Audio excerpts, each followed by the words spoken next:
Item ಯಾವುದೇ ಇರಲಿ try ಮಾಡಿ ಆಚಿ ಚಿಕನ್ ಮಸಾಲಾ. ಆಚಿ ಚಿಕನ್ ಮಸಾಲಾ. ವೇದಿಕೆಯಲ್ಲಿರುವ ಮತ್ತು ವೇದಿಕೆಯ ಮುಂಭಾಗದಲ್ಲಿರುವ ಎಲ್ಲ ಗಣ್ಯರಿಗೂ ನಮಸ್ಕಾರ, ಮಾಧ್ಯಮ ಮಿತ್ರರಿಗೆ ನಮಸ್ಕಾರ.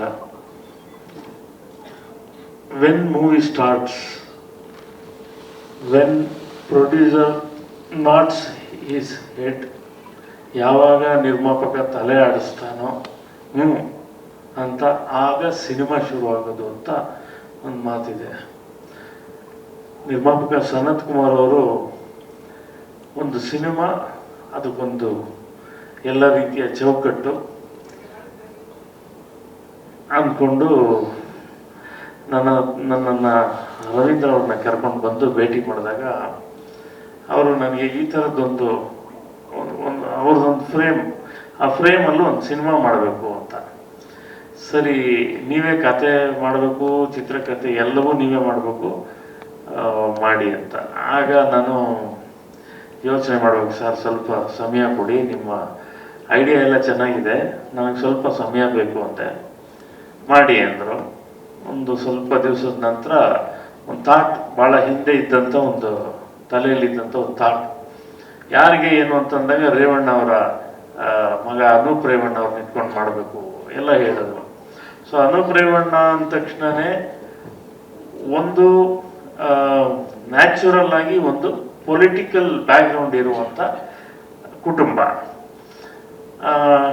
ಸರಿ, ಅದು ಮತ್ತೆ ಅದಕ್ಕೂ ಅವರು ಹೇಳಿದಂಥ ವಿಷಯ ಎಲ್ಲ ಬೇರೆ ಥರ, ಆ ಪೊಲಿಟಿಕಲ್ ಮೋಟಿವೇಶನ್ ಇದ್ದಂಥ ವಿಷಯಗಳು. ಹಾಗಾಗಿ ಒಂದು ಸಣ್ಣ ಒಂದು ಇಂಟ್ರೆಸ್ಟಿಂಗ್ ಆದಂಥ ಒಂದು ಥಾಟ್ ಅದು. ಆ ಥಾಟ್ನ ಬೆಳೆಸ್ತಾ ಅದ್ರ ಸುತ್ತ ಇವತ್ತಿನ ಪರಿಸ್ಥಿತಿ ಏನಂದರೆ, ನಮಗೆ ಯುವಕರು ಬಹುತೇಕ ನಾವು ನೋಡಿರ್ತೀವಿ, ವೋಟ್ ಹಾಕೋದಕ್ಕೆ ಬರೋದ್ರಿಂದ ಹಿಡಿದು ಈಗ ಫೇಸ್ಬುಕ್ಕಲ್ಲಿ ಇನ್ಸ್ಟಾನಲ್ಲಿ ಲೈಕ್ ಒತ್ತೋರು ಜಾಸ್ತಿ, ಸಿನಿಮಾಗೆ ಬರೋರು ಕಡಿಮೆ ಅಂತಾರಲ್ಲ. ಯಾವುದೋ ಒಂದು ವಿಷಯ ಇದಾದರೆ ಅದಕ್ಕೆ ಲೈಕ್ಗಳು ಎಲ್ಲ ಬರುತ್ತೆ, ಅದೇ ಜನ ಸಿನಿಮಾ ಬರಬೇಕು. ಹಾಗೆ ಸಿನಿಮಾದ ನಮ್ಮ ನ್ಯಾಚುರಲ್ ಆಗಿ ಏನಾಗ್ತಿದೆ, ಪೊಲಿಟಿಕ್ಸ್ ಬಗ್ಗೆ ಮಾತಾಡ್ತಾರೆ, ಅವ್ರು ಸರಿ ಇಲ್ಲ, ಇದು ಸರಿ ಇಲ್ಲ, ಅದು ಸರಿ ಇಲ್ಲ ಎಲ್ಲ.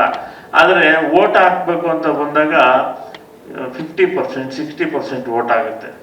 ಇದನ್ನೆಲ್ಲ ವಿಚಾರ ಗಮನದಲ್ಲಿಟ್ಕೊಂಡು ಮಾಡಿರುವಂಥ ಒಂದು ಇಂಟ್ರೆಸ್ಟಿಂಗ್, ಇವತ್ತಿನ ಯೂತ್ಗೆ ಇಷ್ಟ ಆಗುವಂಥ ಒಂದು ಥಾಟ್. ಇದರ ಜೊತೆ ಒಂದು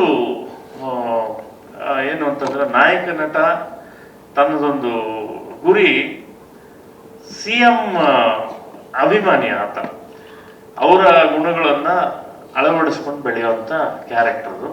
ನೀವು ಸಿನಿಮಾ ನೋಡಿದ್ಮೇಲೆ it is too early to say everything. Cinema ನೋಡಿದ್ಮೇಲೆ ಗೊತ್ತಾಗುತ್ತೆ. ಇದನ್ನ ಭಾಳ ಇಂಟ್ರೆಸ್ಟಿಂಗ್ ಆಗಿ ನಿಮಿಷ ಅವ್ರ ಪಾತ್ರ ಕೂಡ ಆ ಪೊಲಿಟಿಕಲ್ ಜೊತೆ ಒಂದು ಫ್ಯಾಮಿಲಿ ಡ್ರಾಮಾ, ಪದ್ಮಾ ವಸಂತಿ ಅವರಾಗ್ಬೋದು, ಯಮುನಾ ಮೇಡಮ್ ಆಗ್ಬೋದು, ಹಾಗೆ ನಮ್ಮ ಸುಂದರ್ ರಾಜ್ ಅವರು, ಶ್ರೀನಾಥ್ ಸರ್, ರಾಮಕೃಷ್ಣ ಅವರು ಎಲ್ಲ ಇದು ಒಂಥರ, ಇದು ಮಾನಸ ಸರೋವರ ಒನ್ಸ್ ಅಗೇನ್ ಆ ಕಾಂಬಿನೇಷನ್ ಇದು ಬೇರೆ. ರಾಮಕೃಷ್ಣ ಅವರು, ಶ್ರೀನಾಥ್ ಅವರು, ಪದ್ಮಾ ವಸಂತಿ ಅವರು, ಮೂವರು ಇದ್ದಾರೆ. ಇದನ್ನೆಲ್ಲ ಈ ಎಲ್ಲ ಕಲಾವಿದರನ್ನ ಇಟ್ಕೊಂಡು ಒಂದು ಫ್ಯಾಮಿಲಿ ಡ್ರಾಮಾ ಕೂಡ ಇದೆ ಇದರೊಳಗಡೆ. ಈ ಥರದೊಂದು ಸಿನಿಮಾ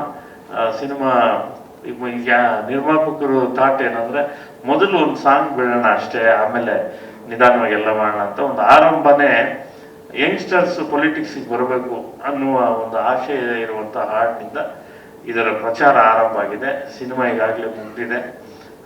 ಇನ್ನೊಂದು ಟೆಕ್ನಿಕಲ್ ಕೆಲಸಗಳು ಒಂಚೂರು ಬಾಕಿ ಇದೆ. ಅದು ಮುಗಿದ ಕೂಡಲೇ ನಿಮಗೆ ಸಿನಿಮಾ ಮುಂದೆ ಬರುತ್ತೆ.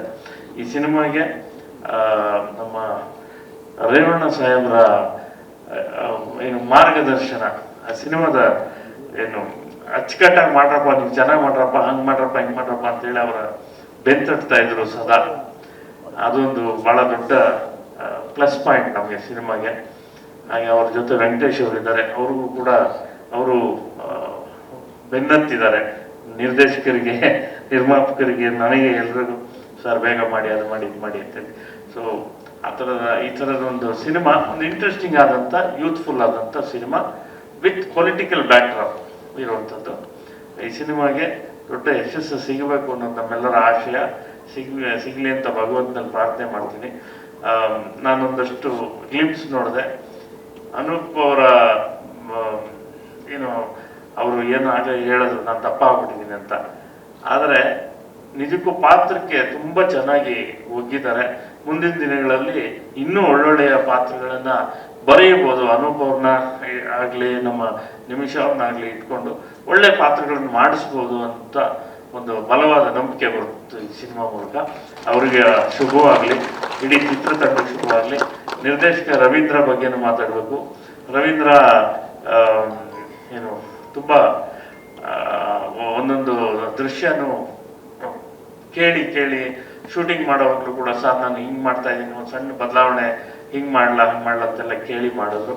ಭಾಳ ಸ್ವಾತಂತ್ರ್ಯ ತಗೊಂಡು ಮಾಡಿದ್ದಾರೆ, ಚೆನ್ನಾಗಿ ಮಾಡಿದ್ದಾರೆ. ಒಳ್ಳೇದಾಗಲಿ ಇಡೀ ತಂಡಕ್ಕೆ ಅಂತ ಹಾರೈಸ್ತೀನಿ. ನಮಸ್ಕಾರ.